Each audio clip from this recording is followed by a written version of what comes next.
So hi everybody. Today I thought I'd make my version of carnivore meatloaf, and I thought I'd show you how I make it. So in the big bowl here I have 3.5 pounds of ground beef. There's 2 pounds of 80/20 and 1.5 pounds of 73/27.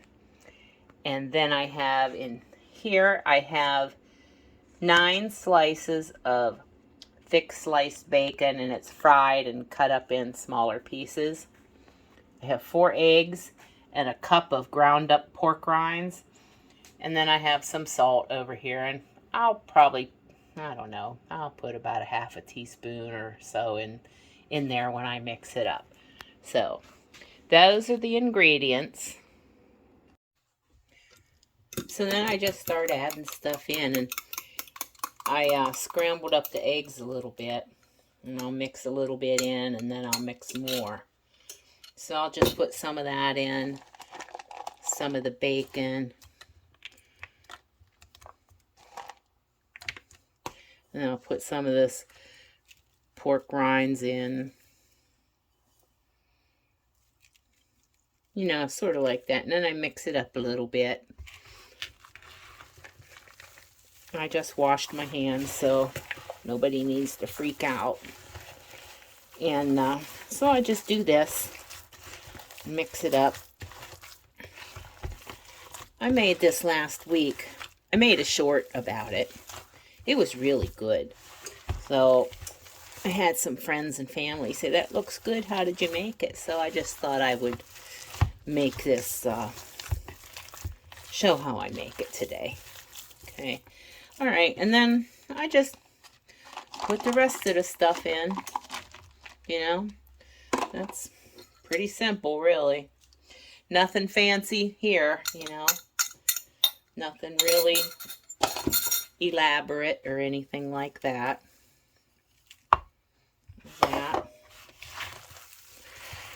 And, oh, I forgot to put my salt in, but that's okay. It doesn't really matter, because whether you put it in now or just put some on later really doesn't matter too much. Sometimes I don't add any salt at all. It just depends how I feel about it. I'll taste it, and, well, I won't taste it while it's raw, but I'll probably just add the salt when I go to eat it this time. So this is all I do. I just mix it up really well like this. Mix all the bacon in. It smells so good this way.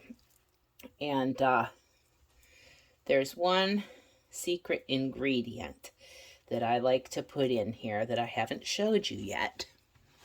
And I'm going to get that right now. Okay, so my secret ingredient that I put in, and if you are like one of those really dogmatic, strict carnivores, you may not want to put this in, but it's my homemade taco seasoning. And I make it myself because I don't put any sugar in it. I know what's in it and I can eat it.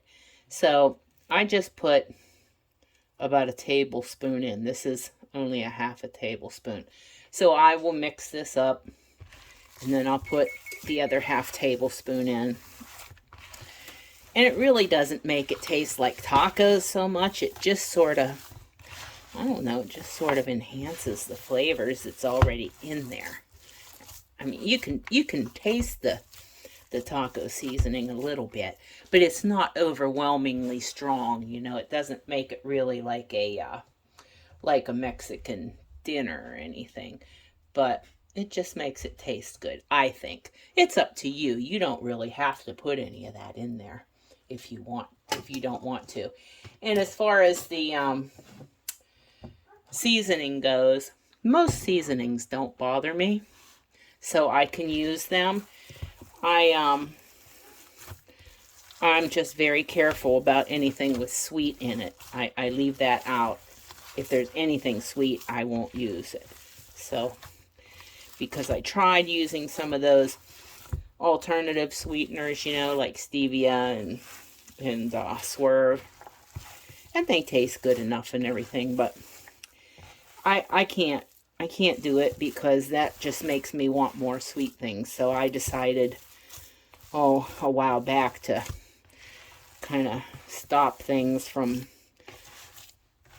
that taste sweet from going across my lips, if at all possible. So anyway, that's my little ramble for the day. Okay, and then I have my oven preheated to 350. And so I'm just going to put it all in this baking dish. And I kind of coated the dish with butter, just so my meatloaf doesn't stick to it. You don't have to do that either, I guess, if you don't want to.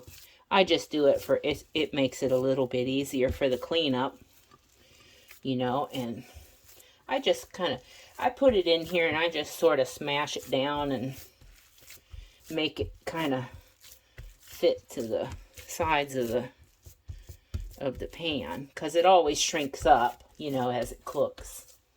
So that's what I do. This is such an easy thing to make. I know I talk a lot when I'm making these things, but okay. Anyway, there we go. Now, if you are a carnivore that can eat dairy and you can handle cheese, that would be really, really good to put some cheese on this. I can't have cheese. I have Hashimoto's, and every time I try to have any cheese, I have a flare-up. I don't feel good afterwards, so I stay away from dairy. But anyway, there it is. I'm going to pop it in the oven. I have it on at 350, and I think I'm going to start with about 40 minutes and see how it looks. I'll be back with you when it's done. Okay, so here it is. I just got it out of the oven a few minutes ago. It took 50 minutes at 350 degrees. And I'm going to just have one piece. Although I did eat my bacon egg salad for dinner, I am going to have some of this because, well, just because it looks so darn good. Look at that. Doesn't that look good? I can't wait to have some. I'm going to scoop up some of those juices and pour over it. And I'm going to eat it. Hold on. I'll let you know in a minute how it was. Okay, I'm going to throw some salt on it right now because I forgot to put it in. Alright, that should be enough. And I'm going to take a little bite. Looks really good. Alright, hang on, I'm going to taste it.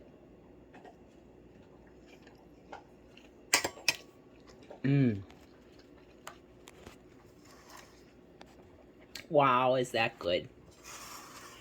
And it's not dry like you would think, you know, without the breadcrumbs. But that's why I use the pork rinds ground up.